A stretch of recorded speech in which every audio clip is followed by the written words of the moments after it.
Welcome to the AICPA Town Hall Series, your resource for the latest news and updates on pressing issues facing the accounting profession. Good afternoon and welcome to this Thursday, October 5th edition of the AICPA Town Hall. My name is Michael Cerami and I'm excited to be your host for today's Town Hall. Also wanted to wish everybody and hope you're having a great start to the fall. There's lots going on, so I want to quickly walk through today's lineup for you. We're going to start off with a DC and profession update from Mark Peterson. Mark leads the governmental affairs team at AICPA. We're then going to bring in Lisa Simpson. Lisa has some technical updates for us, a little bit lighter than usual, but still some things happening.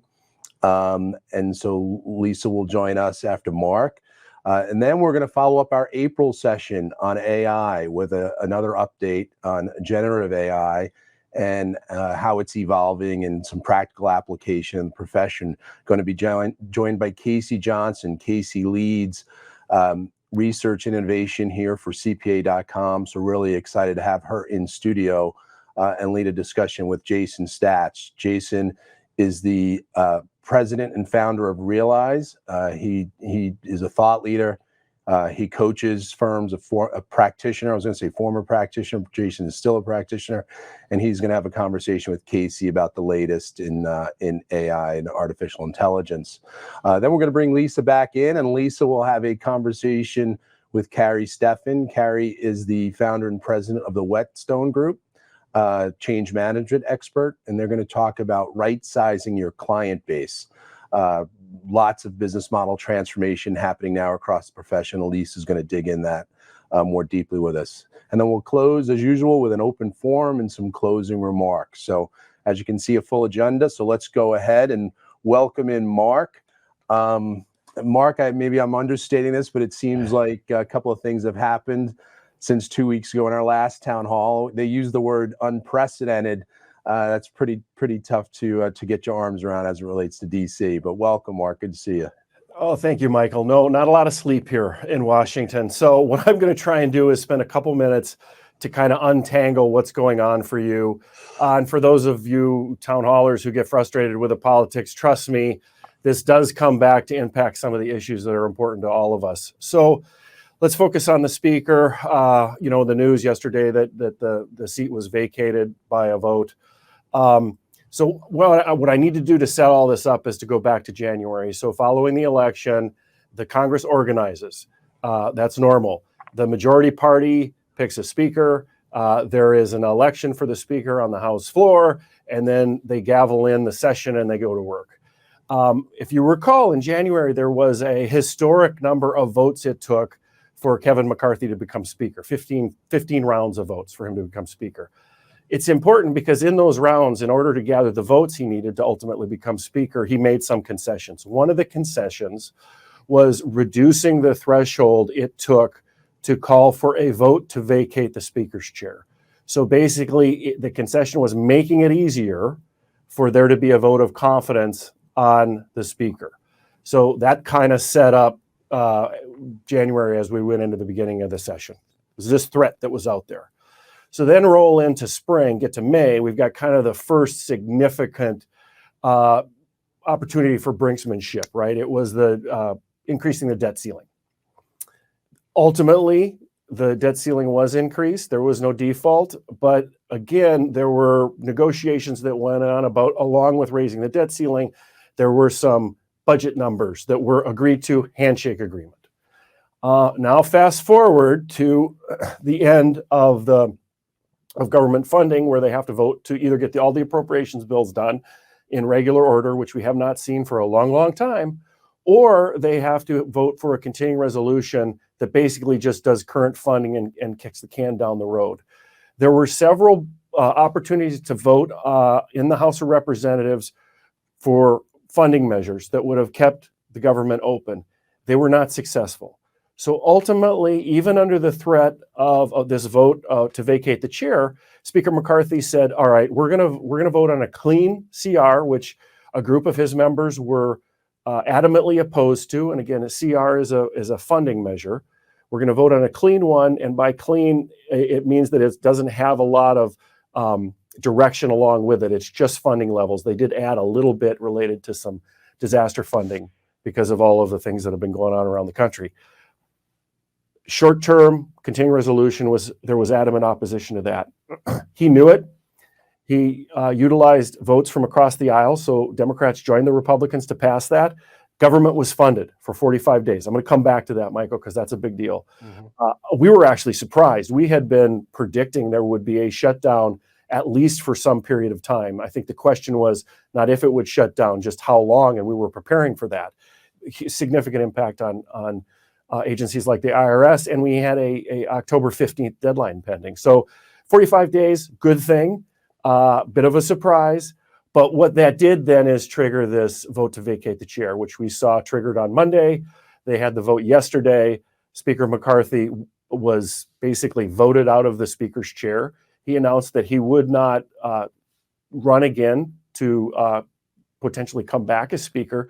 So following that, the Republicans have basically, both sides have gone home. They're going to come back on Tuesday to try and figure out who it is that could get enough votes to become speaker. Interestingly, there was some contingencies had been set up post 9/11 where, think of the designated survivor that you've read about, when they have a State of the Union, Supreme Court and some heads of agencies don't come to the State of the Union in case there's a disaster.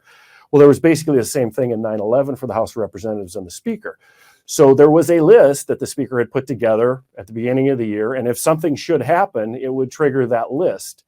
Well, something happened, and so the first name on the list was Chairman McHenry from North Carolina, Chairman of the Financial Services Committee. Again, that's going to come back, something I'll mention here shortly.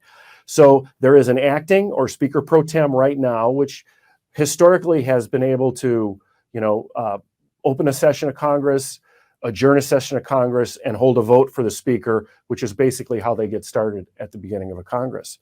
So with all of those things going on, there is a ton of uncertainty to kind of say the obvious. One of the things that we were looking at for this fall, Michael, was the possibility, and I'm giving it a possibility, of a year-end bipartisan tax package. So, we had been focused on getting a lot of our initiatives in a position. So if there was a package, and I'm saying if, we could possibly be included.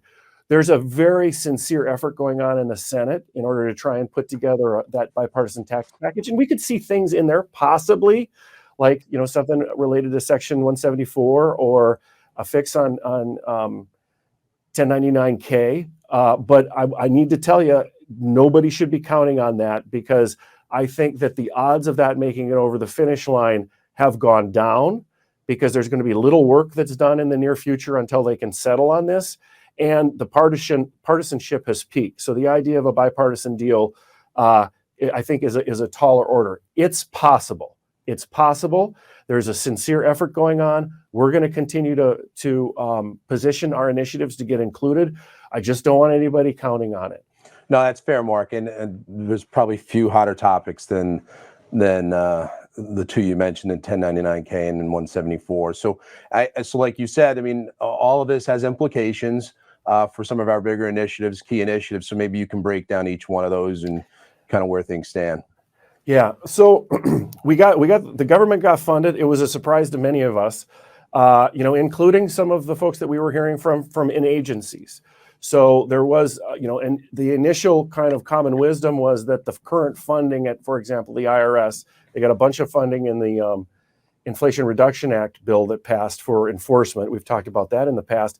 And there was some common wisdom that would be enough to keep them open. But we always hedged. They could stay open. They could continue services. However, that there's the potential it could be challenged. Agencies have a ton of authority if there's a shutdown. Just because there's funding does not necessarily mean they get to utilize it. So we actually sent a letter prior to the end of September in order to call on them urgently to have a contingency ready. So for things like taxpayer services, practitioner services going into the 15th. I think the good news is that we got past the 15th deadline. What the challenge is going to be as we get to November 17th, then we're going to be dealing with brinksmanship again. I think I have concerns. So now I predicted it was going to close before, but if think about it, a new speaker, brand new speaker, last speaker lost his job because he crossed the aisle to get votes in order to keep the government funded, and didn't utilize, the appropriations process, which takes quite a while to get done. So will the new speaker, whomever that is and whenever that is, do that, or will they try and figure out how to negotiate a different kind of deal? I think that is a tough needle to thread. So I think we got to consider the possibility of a shutdown. Could be multiple shutdowns. They've done this where they've done a week. They could get us into next year. That gets us into filing season. We could just imagine what a nightmare that's going to be. Plus, anything that interrupts IRS operations has a rolling impact. I mentioned Speaker Pro Tem McHenry from North Carolina. He's also the chair of the Financial Services Committee, Michael. Financial Services Committee has jurisdiction over the beneficial ownership issue. And he had planned on marking up a delay bill, which we've asked for support for, in order to delay those requirements that are going to be happening at the beginning of January. However, this is how things get impacted. He's got his hands full right now being in this temporary speaker role. How much will that delay? How will that have an impact on things like the beneficial ownership delay that we're looking for? We're going to keep, again, we're putting a lot of effort into getting that to happen. And we're hoping that there will be a delay before the January deadline. Cannabis, just to report, there continues to be momentum. It's taken a long time in the issue of reconciling between federal and state law. Legislation was passed. This is the farthest things have advanced in the Senate, out of the Senate Banking Committee, that again would deal with financial services. So the banks and the lawyers and the accountants would be basically held harmless in this conflict between state and federal. A good vote, 14-9 vote coming out of the Senate Banking Committee. I think the question is really going to be, is there time and are there the votes on the Senate floor to get something done? I've said it before, I'll say it again. I think it's just a matter of time before this is addressed. And then lastly, on STEM, this is a huge initiative for the CPA pipeline, science, technology, engineering, math. There's legislation that we've talked about in the past that would designate STEM in order to get federal funding for K through 12 career awareness. Great opportunity for the schools, for the profession, in order to get out there. The problem is that you got to cut through all that noise that I just described. And what we're going to call on the town hall community to do is to reach out to their members of Congress. So you might say, well, you just described a lot of dysfunction. Is it worth it? It's the only way to cut through it. The grassroots outreach is the only way to cut through it. And we need to show overwhelming support with a huge number of co-sponsors of this legislation. So we are talking to the major firm group. We're talking to the G400 group. We're trying to work with a coalition as well in order to see if we can get over the finish line. It really is about gathering the support. We're going to be providing the town hall community with a package in order to reach out to their member of Congress with some materials to help in those conversations. And we could really use the help. What we want to do is just get it all set up so that when we see that window of opportunity, we have the ability to move quickly, Mike. And maybe just elaborate on that one more time, Mark, because again, I think people's, natural reaction is, you got to be kidding me with all that's going on. And is this really going to find an ear? Why is this a good time to be talking about STEM? Yesterday would have been a good time, Michael. It's really just, we have to cut through all of the distractions, and this will roll into next year. So my description about the government shutdown potentially and the speaker's race, it will resolve itself.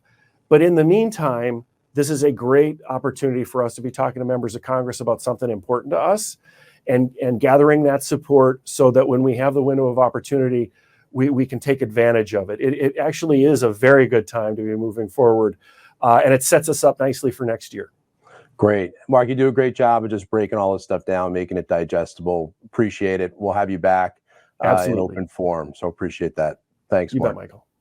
So let's go ahead and invite in someone who doesn't really need an introduction. Lisa Simpson. Hey, Lisa, how you doing? I'm good. How about you? Good. It's great to see you today. I know maybe a little bit lighter load than usual for you on the technical update, but no one deserves it more than you. So, Well, and I don't think anyone's going to complain about a late technical that's update on October 5th. so great, Lisa. Pass it over to you now. Thank you. So really quickly, from an IRS news standpoint, not a lot to talk about, but I did want to hit a couple of pieces of good news, actually. You'll see that there's been a decrease in the prepared tax identification number fees. That's gone down from $30.75 to all in $19.75. The announcement on that was very specific about this $8.75 third-party contractor fee, so I want to make sure I didn't lump that into one number. The IRS did say that the renewals will be going out shortly, so just be on the lookout for that. And then in more good news, I talked, I don't know, maybe a month or so ago about some capabilities that have been added to IRS Tax Pro accounts, and they've released some additional enhancements that we wanted to make sure you knew about because they're good. They're going to be helpful for you, we think. They're a result of the advocacy that we've been doing. We've been asking for these improvements for quite some time. So we're really happy that we're seeing these advancements. We expect more to come, and we'll continue to keep them on our radar for sure. But what you're going to see in the Tax Pro account portal is a more real-time ability to manage power of attorney authorizations. I know that's a real pain point. And also a client dashboard that lets you see client accounts, whether or not they have a balance due, and some other things. The IRS has stated that in their plan, they want to incorporate business accounts into this Tax Pro account as well. So good news there. And now I'm going to switch gears completely. I'm sneaking in some practice management information into the technical update, but hopefully you'll bear with me for a minute, because I wanted to thank all of you for participating in our PCPS and CPA.com benchmarking survey. We call it our MAP survey, Management of an Accounting Practice, and we had over 1,100 firms participate in this year's survey. So could not have done that without your help. And what are you going to get for your help? You're going to get access to some really great peer information in a few different formats. So next week, well, actually starting right now, actually, if you're an AICPA member, you can access national, regional firm size reports that are going to be in Excel format, and they're going to let you get into some of the different revenue band and KPIs that we've analyzed for you. So you'll also get information on billing rates, compensation rates, a lot of good intel that you can use to look at your practice, see if there's some weak spots in how you're maybe pricing, or if you need to look at your compensation against your peers, some things like that that you can check into. Next week, we'll have our executive summary out on the website, and you can access it on that link that I've given you in the slides. And then if you want want to go ahead and take a sneak peek, there's a really in-depth Journal of Accountancy article that I've given you a link to as well. What I really want to stress is that if you're a PCPS member and you participated in the survey, you have an amazing tool at your fingertips. Once busy season's over and you want to start thinking about what improvements you can make for 24, get into the platform and start slicing and dicing. You can slice based on service line, number of partners, number of employees, geography, revenue band, all kinds of really important metrics that you have at your fingertips. So, okay, I've told you how to get it, but let me just give you some of the highlights that you'll see once you get into the reports. So pulled out just a few key things that I wanted to call to your attention. If you look at the results of the 1,100 firms that responded, they're reporting a pretty strong growth rate from 2024 or from 2021 to 2022. They reported median growth rate of about 9%, which is really strong. And that also means that median partner comp went up, median net remaining owner per owner went up about 10% and 9% respectively. So good growth there. And you'll also see that firms seem to have increased their billing rates by position, which is data that you're going to get in the reports.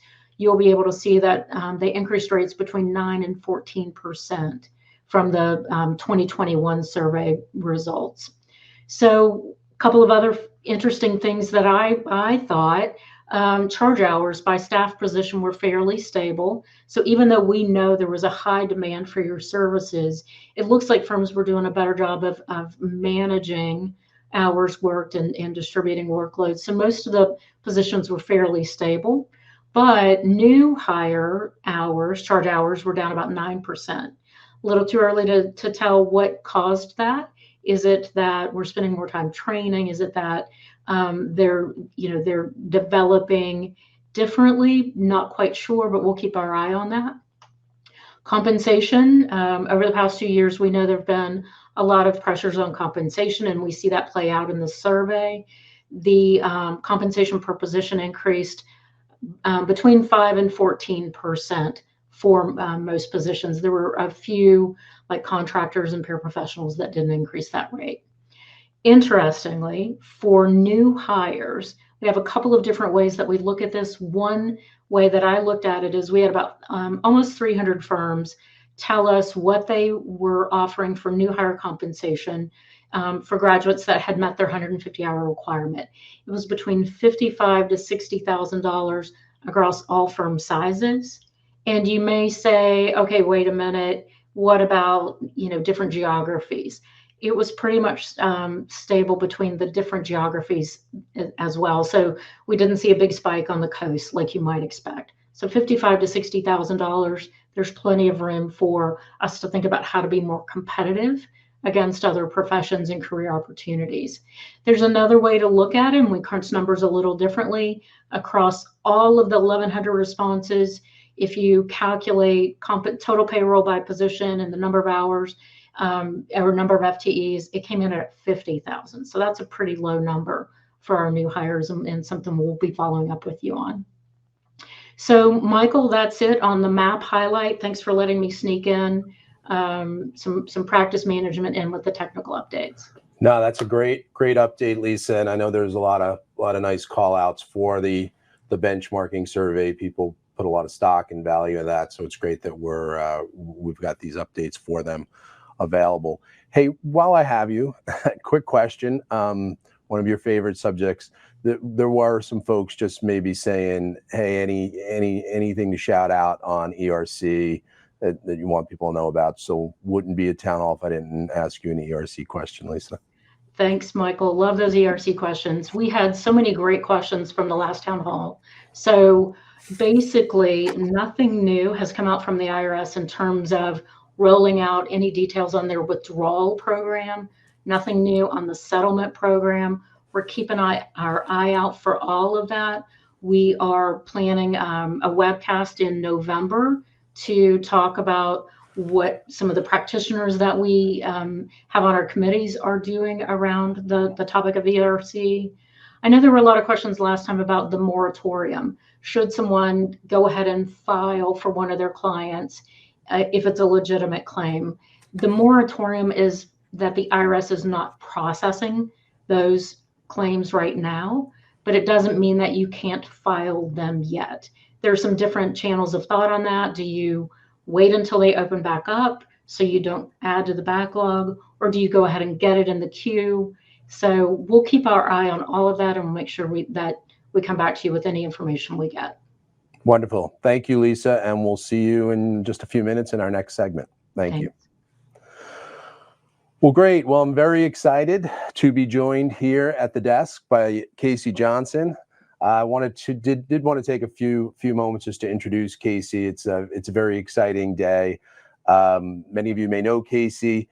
For those that do not, it's her first time in front of the camera at the town hall as one of our speakers. But more importantly, Casey really is the heartbeat of the town hall. She's essentially our executive producer of this event. So she works tirelessly behind the scenes, pulling all this great content together, working with the speakers, just all the coordination. We're thrilled that we can have her here at the desk today. But if you enjoy the town hall, then big kudos to Casey, because she does a lot to make it happen as seamlessly as it does. So she's back with us here today to do our next segment on AI.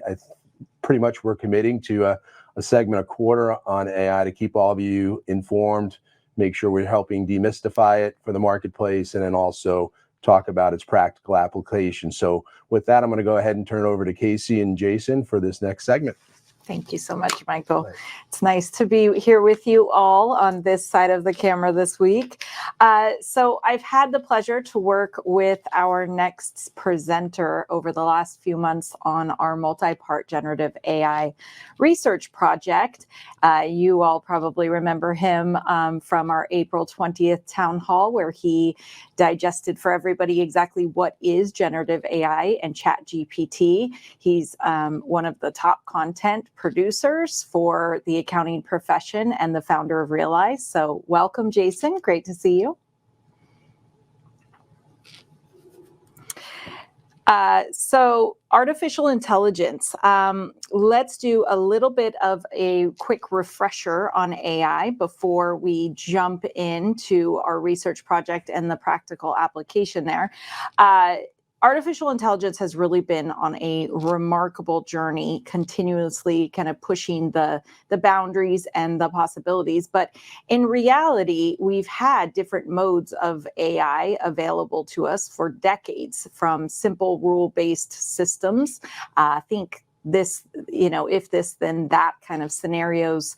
If you're on a phone system and waiting to give a prompt to then send you on your journey there.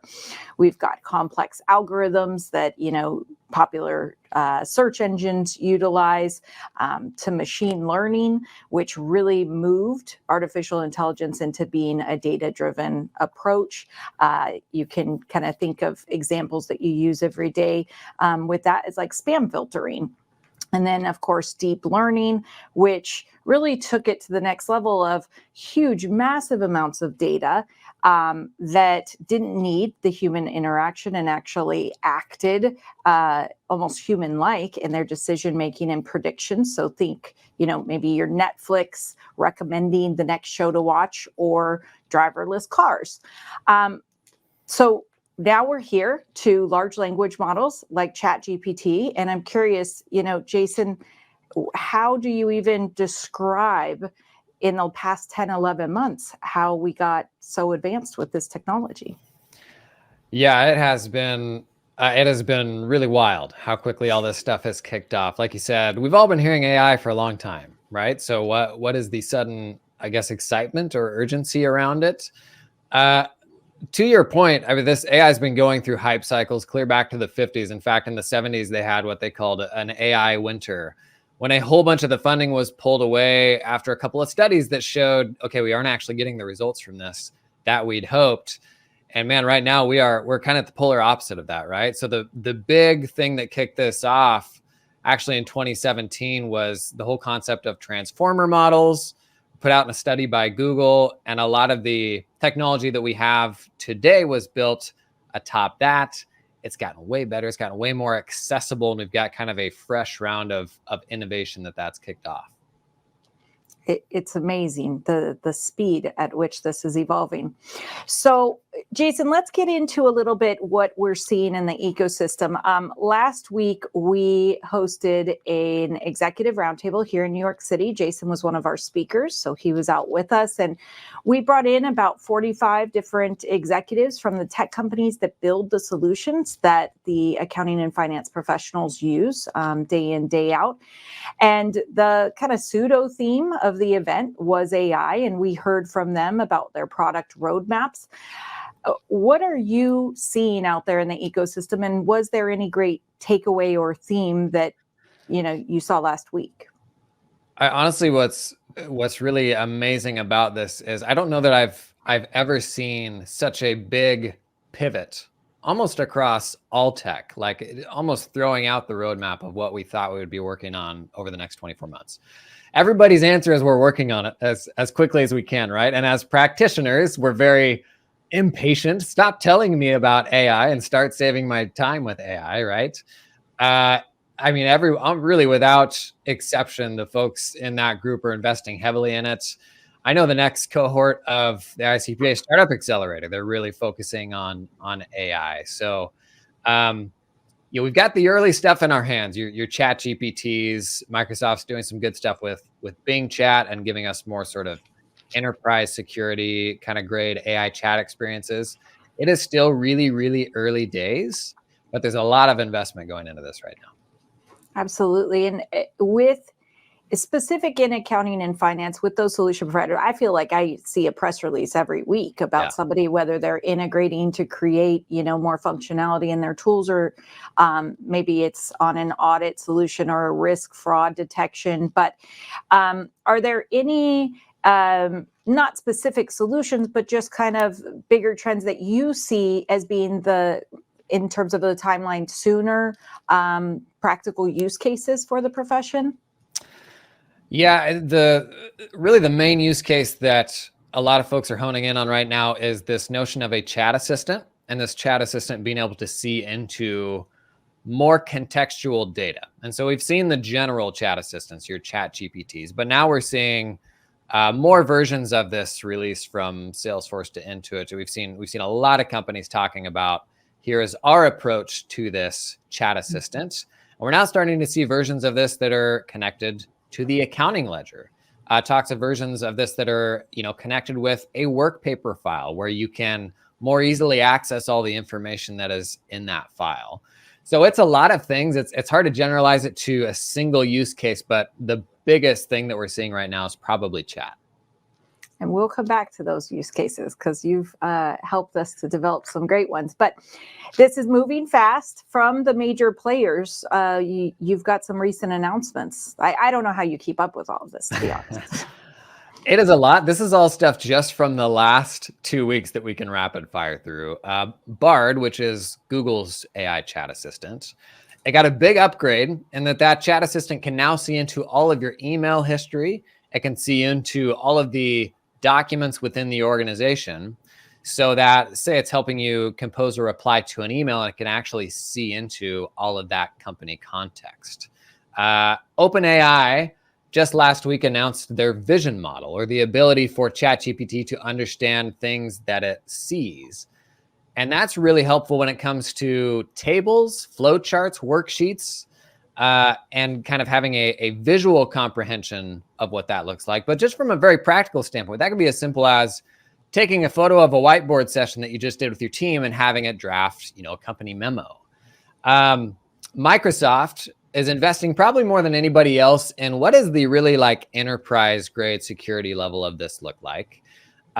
You may have gotten this already. In fact, this week they started rolling out Windows Copilot, which is an AI assistant built directly into your Windows desktop. It just lives in a panel over on the right-hand side of the screen. And that is significant just from a standpoint of availability and that being part of everyone's operating system. They also announced that on November 1st, they'll be launching their big sort of business AI initiative. That is Microsoft 365 Copilot. Similar to what we talked about with Google Bard, this is a chat assistant that can see into all of your organizational data. You get back, from a weekend away and say, summarize my, most urgent emails, and then have a conversation to compose those responses that'll pull in files and team chat conversations that you just had with a colleague that could inform that email. That's going to be a really exciting release that we're getting here just in a couple of months. So, Jason, you can imagine understanding that all of this is coming onto our own devices, automatically being enabled, either now or very soon. We're getting a lot of questions and concerns about security, privacy, risk. As part of our multi-part generative AI project, we developed this toolkit that has a pretty comprehensive checklist for security and privacy, some risk mitigation. But what are the top things that practitioners need to be thinking about when it comes to protecting theirs and their clients' data? Yeah, the big difference with AI and specifically large language models is we need to be mindful of whether the prompts that we are sending to the model are trained into the model. So for example, if you use ChatGPT right now, the default setting is anytime I prompt the model, that prompt is trained into the model, and it actually goes a long ways towards improving the user experience. But obviously, when we're doing this in the business context with sensitive information, we don't want that. And so in the more secure versions of this, you'll see that those prompts are not used to train the model, that the usage data remains within your organization, doesn't go anywhere that it shouldn't. But there's really a lot to this. In fact, I think you've done a great job in that toolkit you alluded to around the importance of transparency. Where did this language model get the information that it's returning to me? Ultimately, AI is never going to reach a threshold where it is authoritative. But if it can mimic what a human researcher does and bring me the most relevant context to help me build my own answer, that could be a great time saver. Stuff like, biases, the fact this is built on human information and there's inherent biases in there. It ought to go without saying, but human review, like that still needs to be part of the process. Frankly, I think that's why AI is a phenomenal tool for pros now, actually more so than consumers, because we already have this framework for ensuring that the output is correct, right? That's really something that our profession is kind of built on, is being able to validate the output. But then limiting use cases also to knowing, here's the things that it does great today, and here's the things that it doesn't do great today. I saw a study recently that referred to this as the jagged leading edge. It's kind of unclear what are the things that a certain model will really do well and what are the things that it doesn't. So we're still kind of exploring that. Still lots of challenges for sure and limitations. So in the toolkit that we're going to be releasing, you helped us to develop these 5 use cases. We really tried to evaluate across a firm as well as a business how we could practically apply. Most of these practitioners are probably going to benefit from AI that's already built into their solutions, but a lot of them really want to get their hands on GPT systems and start working with them themselves. So why don't you walk us through the 5 use cases and how people will be able to start utilizing this? Yeah, we're also tired of talking about it. I try to get super practical. Like, what can I actually play with today, right? I'm ready to save time. So to rapid fire through some of these use cases that we developed, the first here, finance structured data extraction. In a perfect world, all of our programs would talk to each other and information would flow seamlessly from system A to system B, right? But that's not always reality, unfortunately. We gave a couple examples here of how you can take a report and reformat that data into a different structure for import into another system, something you would normally have to manage in a spreadsheet. An advisory application, analyzing a general ledger or a set of reports through the lens of specific KPIs.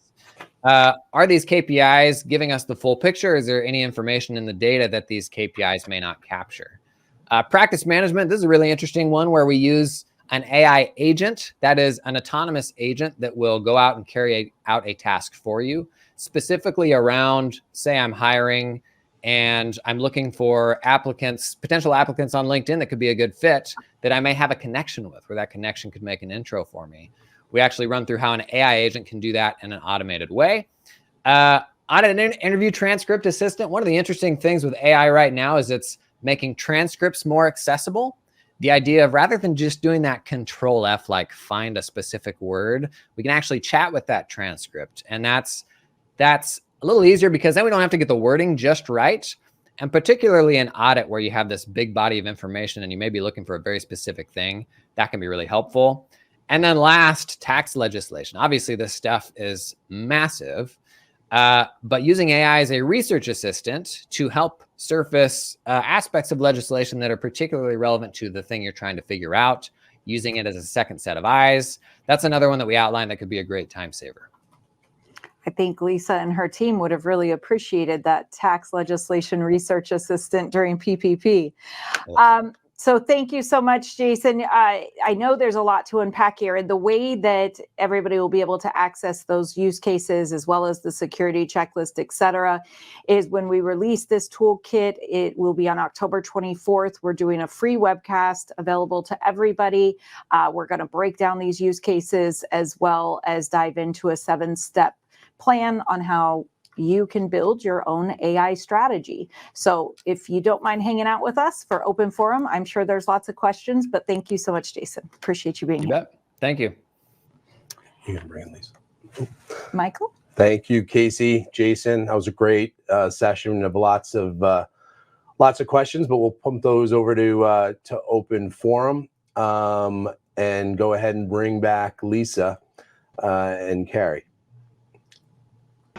Welcome back, Lisa. Thanks, Michael. And it's my pleasure to welcome Carrie Steffen to her first town hall appearance. Carrie is the founder and CEO and president, of the Whetstone Group. She's been a leading growth consultant in the profession for the last couple of decades, and she really helps firms with focus and strategic growth. So with that, Carrie, let's get started. And I think my first question to you is, why am I talking to a growth consultant about right-sizing your client base when right-sizing is kind of a code word for culling clients? And Michael, I think if we can skip to the next slide, that'd be great. Thank you. Yes, thank you, Lisa. I'm really excited to be here and to talk about this topic with you and the rest of our audience. And it is an interesting question to think about the juxtaposition of growth and transitioning clients out of your practice. And we think of those things sort of at odds with each other. But the way that we have been thinking about modern growth, and when I say we, I think it's the profession as a whole. And I think that practitioners are coming around to this idea for a variety of reasons that we'll talk about in a few minutes. But I really do believe that this can be a catalyst, or should be a catalyst, for what we talk to firms about being smart growth, which is making sure that our growth is not haphazard and for the sake of growth in and of itself, but that it really follows a strategic course of action. And this really starts with making sure that we have a clear sense of who it is that we want to serve, what we want to do for them, what do we want the firm to look like, what do we want our presence in the market to be, and how do we start to sort of chip away at that big block of marble like a sculptor to create the thing that we ultimately want to be able to present to our marketplace. And I think it's a really important topic for a lot of firms. I think there are a lot of firms that are sort of struggling to figure out how to manage growth and how much time and energy we should be putting toward growth. And I think culling is a good place to start. I've been doing this town hall for over 3 years. I think this is the first time I've really spent more than 1 second on the word growth, because I know that capacity has really been a challenge for firms. But before we talk about capacity and how culling your client base might help with those challenges, let's talk about an interesting concept that you and I chatted about previously. On the last town hall, Alan Colton was talking about how a lot of firms are using M&A and private equity investment as a way to access capital. You have brought up the fact that maybe this strategic growth can also help firms tap into capital. Yes, I think that that's exactly right. And this can be an alternative for those firms that are not interested in those outside resources for generating capital. And, we've already talked even in this segment today about a couple of sort of capital heavy requirements that firms are facing with people issues and investing in technology and a number of different things that firms are looking to do to sort of transform themselves for the future. And that does take capital.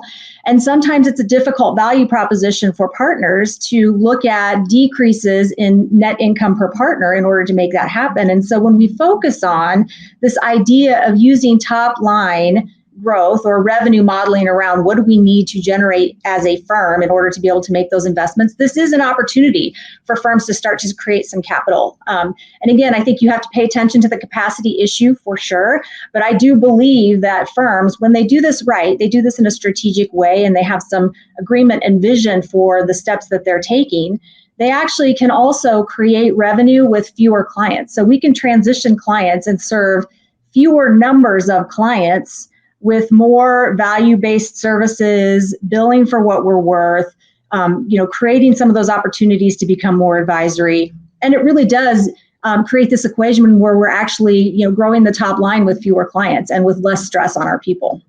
And we're also able to be more efficient, right? Because if you've got a more targeted, focused client base, then maybe you can drive efficiency, which can help increase profitability as well.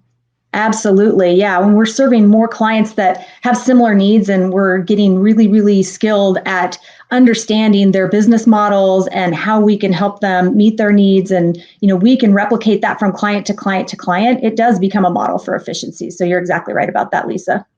So let's talk about the capacity and some of the benefits that you see. And, most of the firms that we talk with are looking for ways to smooth out their capacity challenges or their talent crunch, however you want to call it.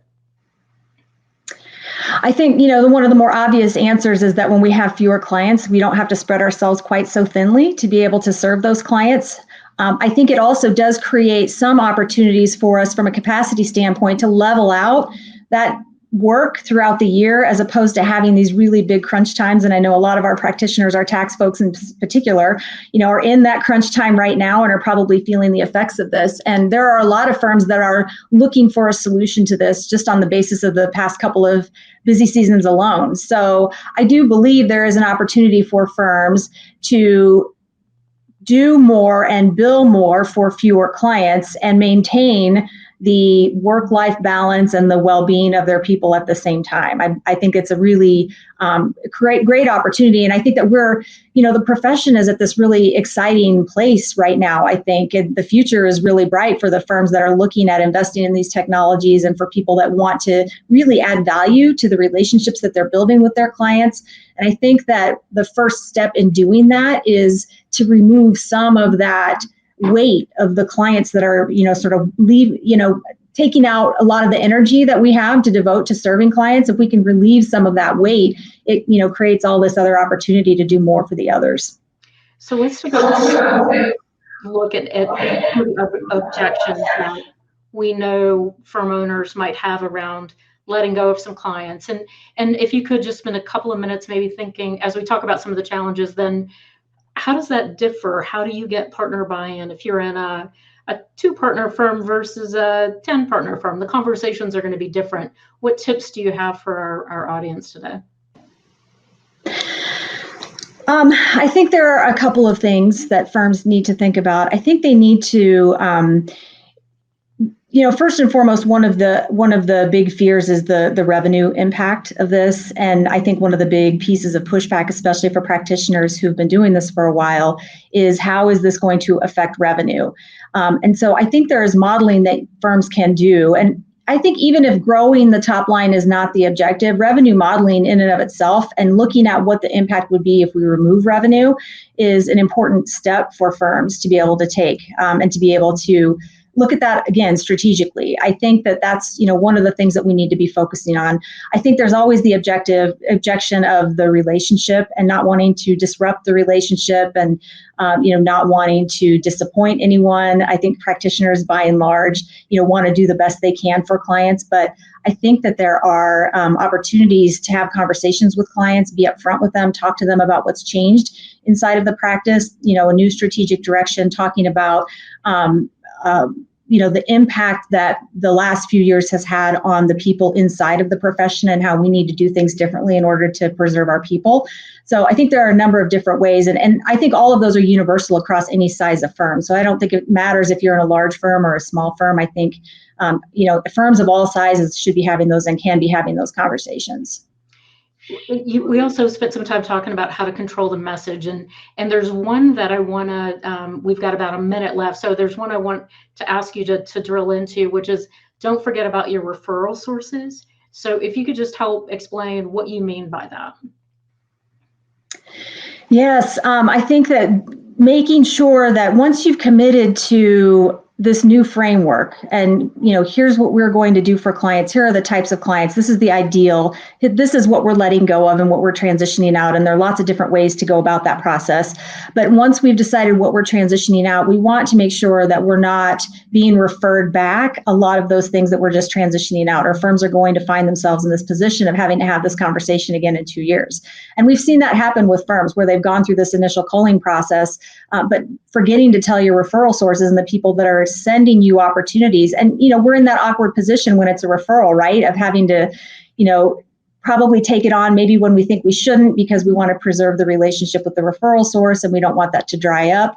And I think it's really important to have that conversation once your leadership team has made the decision that this is the direction in which we're heading, that we're making sure where it's clear to our referral sources that this is our strategic direction and this is the stuff we're interested in. And we would love to partner with you with your clients that have these opportunities or your clients that look like this.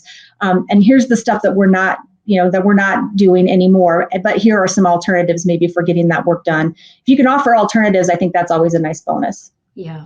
So I want to quickly hit on the resources, because the good news is we have developed, along with Carrie, a package of resources that you can access as an AICPA member right now that will help you get through the process, because Carrie's outlined a 5-step process, and we've got resources to back you up as you go through that process.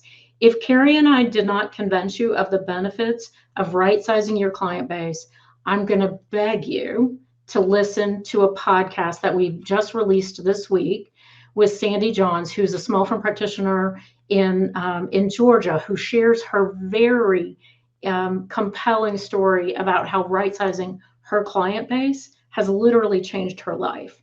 So again, you'll find a link on the previous slide, but I also have to take the chance to talk about how this fits into the resources that PCP House is developing to help firms really very strategically look at how to transform their business model. So we've given you some links to different topics within the project, and I've highlighted a couple of new ones that might be of interest to you. We have a talent toolkit that'll help you as you're managing hybrid and remote employees. And then to tuck into the conversation that Casey and Jason were having around generative AI, we've got an article that you can read that kind of outlines some of the ways to start playing in the sandbox and things to think about as you create a policy within your practice. So with that, I'll turn it back over to you, Michael. Hey, thank you, Lisa. Great job. Carrie, thank you. A lot of information there, but highly relevant to this group. As usual, we're at open forum and we have so many questions and so little time, but we will do our best to cherry pick a couple here for our forum. Casey, I want to start with you. I mean, it was a great discussion between you and Jason. Really hard to unpack, demystify AI in a 12-minute segment, but you guys did a really good job. Maybe talk a little bit, Casey. We have a webinar coming up in a few weeks where you and Jason will really be able to dig into this a little bit more deeply, but then also kind of the impetus behind the CPA.com AI toolkit. Yeah, I mean, we started this research project really a few months ago. In fact, when I contacted Jason and said, hey, do you want to collaborate on this and help me with some use cases? He was like, sure, but I mean, we can't even start on them until August because it changes so fast. They won't be relevant anymore. But it was really to help educate, alleviate some of the fears that are out there. And I think there's a misconception that AI, A, is new, and B, is only available to those that can afford high-end expensive products. And so we wanted to create some practical applications, some security checklists. We've got companion videos. I mean, the whole gamut that really focused on low-cost, no-cost solutions so that firms of all sizes could really benefit from the benefits of AI. That's great, Casey. Yeah, I think if I could just add to that, our goal is not to be, AI subject matter experts, but our goal is to really be able to deliver practical guidance as it relates to AI, specifically within the context of the accounting profession. And so we want to, as this is a very fast-moving technology. We want to kind of, bring you the resources and guidance as best we can to help you kind of navigate it and figure out how it impacts your day-to-day lives. Jason, maybe just finishing that thought. I mean, there were a lot of questions, particularly for smaller firms. You talked a little bit about, on the security stuff. Just how does a small firm even go about safeguarding themselves in the context of what you talked about earlier? Yeah. Hey, I'm a small firm guy. That's my background is small firms. It's definitely important to have trusted tech leadership in your firm. You got to have somebody that you can go to and it's got to start as basic as developing a policy for your firm of, what are the right and wrong ways to use ChatGPT, for example, or Bing Chat. You got to have that trusted expertise one way or another. But to Casey's point, the really exciting thing about this sort of generative AI movement is the fact that in the past, big companies would spend tens of millions of dollars developing their own language models. Now, those same companies are using the same models that we can get access to for free or at very low cost. So you got to think, how can I guess, liberate my team by giving them permission, defining the boundaries, so that you can just be curious and start trying things out. Great, thanks, Jason. Lisa, real quick, we had, as you might imagine, a pretty overwhelming reaction to those starting salary figures that you threw up there in the survey. I don't know that there's a particular question other than people were pretty alarmed by them, but any comments that you maybe want to make with regard to that? We're not competitive in the market. We're not competitive at that beginning entry point into the profession, which is going to continue to impact our ability to get people interested in coming into accounting. So it is one of the challenges that we face in the market, is that those low starting salaries reduce the ROI for people who are coming out of college and need to think more short term than perhaps we used to think back in the 80s when I came out of school. So I think what I talk to firm owners about is that you really have to look at the broader competitive marketplace. You're not competing with the accounting firm down the street or in your building. You're competing with so many other career opportunities, and we have to challenge those beginning salaries. Well said, Lisa. And Carrie, quick question. Lots of people get into this profession. Most people get into this profession because they care about helping small business. What happens to those cold clients is one of the questions I received. I don't know that you have a specific answer for that, but maybe you want to offer up some anecdote. I think there are firms out there that have a real opportunity in specializing in small businesses. And I think that a lot of times those businesses that, I think that those businesses provide a lot of opportunity to add a lot of value. And I think that there are a lot of practitioners out there that would love to work with those kinds of clients. So I think it's more of a reshuffling of clients. I think that a lot of times firms that are transitioning clients out, either are forming relationships with other firms where they can actually give them a soft landing or help them with other alternatives. And in that way, the practitioner, who's transitioning the firm out or the client out, can continue to serve that client in a different way, serve them by transitioning to someone who's built or better equipped to be able to serve them and give them the attention they need. And, the firm down the street that takes that client on is happy to have that business. So I think that sort of settles itself a little bit in how the clients start to find their spaces in the market. But I think we have to get past the idea that every single firm can be everything to every single client, because that's not a sustainable model. Great points, Gary. Mark, I'm going to let you off the hook from a question standpoint, only because I have a feeling you're in for a busy 90 days or so. No problem, Michael. But I will say, Mark, a really good point was made in the Q&A about, one of the greatest assets of this town hall, which was born out of PPP, was just in times of uncertainty, which I think everyone agree we're clearly going through right now. This town hall has been a great resource, information resource, et cetera, for all of the firms that tune in. So I know we can promise to do our best to stay on top of all the information, disseminate it as quickly as possible, and pivot as the market changes. So I don't know if you have a Absolutely. Absolutely. No, I mean, I think that what's going to be consistent is the uncertainty. So absolutely. That's right. Well, thank you to all of our speakers. I really appreciate it. Lots of great information shared today. Like I said, very full town hall. We